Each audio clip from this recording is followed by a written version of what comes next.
King Johnson British, looks like. Hello. John Fox is next. Me? Yeah. I said John Fox. Our friend John Fox. Sorry about that. John Fox, coordinator of the Seattle Displacement Coalition. We've talked with our supporters and a lot of folks at the neighborhood level, and we feel strongly that it is not in the best interests of our city taxpayers, and especially it's not in the best interests of our park system and parks users to create a Metropolitan Park District. Once voters approve it, they essentially cede control, operation, maintenance, and funding of our parks over to a quasi-independent body.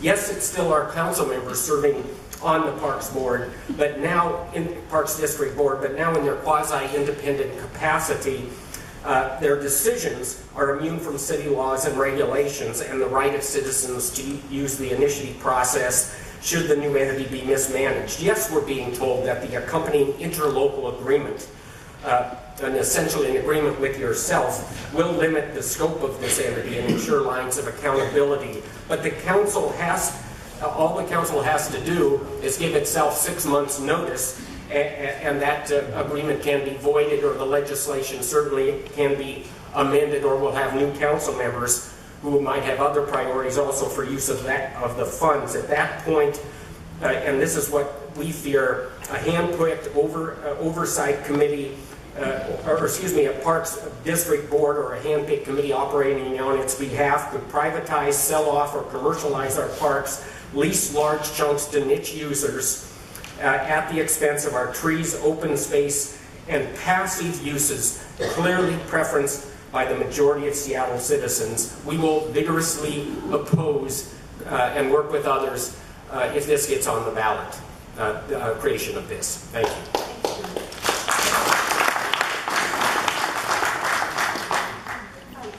I'm sorry. Just a moment, thank you. I called Michael Oxman and Lauren Hill. Hi friends, I'm a resident of the Arbor Heights neighborhood, and I just wanted to propose the Seattle Department of Natural Resources. I think the time is way past to go back to the drawing board, but you got to go back to the drawing board. So how would you fund it? Well, so take the parks, take all of the gardeners that work for the Department of Transportation, the tree trimmer, combine the tree trimmer crew from Parks and SDOT. You could take the SPU fish biologists and the hydrologists that are managing our creeks.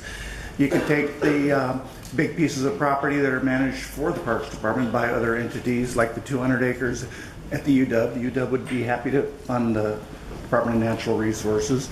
The zoo has 100 acres.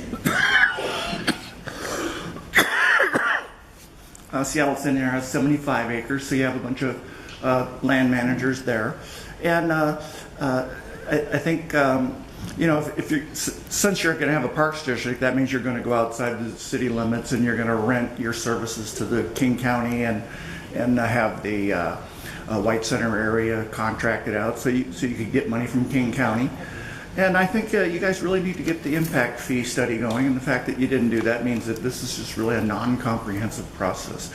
So I hope you guys can go back to the drawing board, be bold. Oh, and also please rewrite the city code.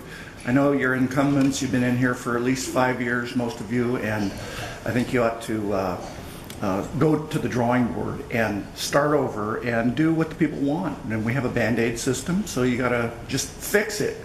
And you know, that I realize that you're not in charge because you're like 1/9 of the power, but you know, once in a while you'll get a strong mayor, and then the strong mayor will want to deal with the silos. There was one mention of silos at the neighborhood summit. That wasn't enough. That is the problem that should have been discussed at the neighborhood summit. So thanks a lot, and I hope this isn't the last Parks meeting. Thank you.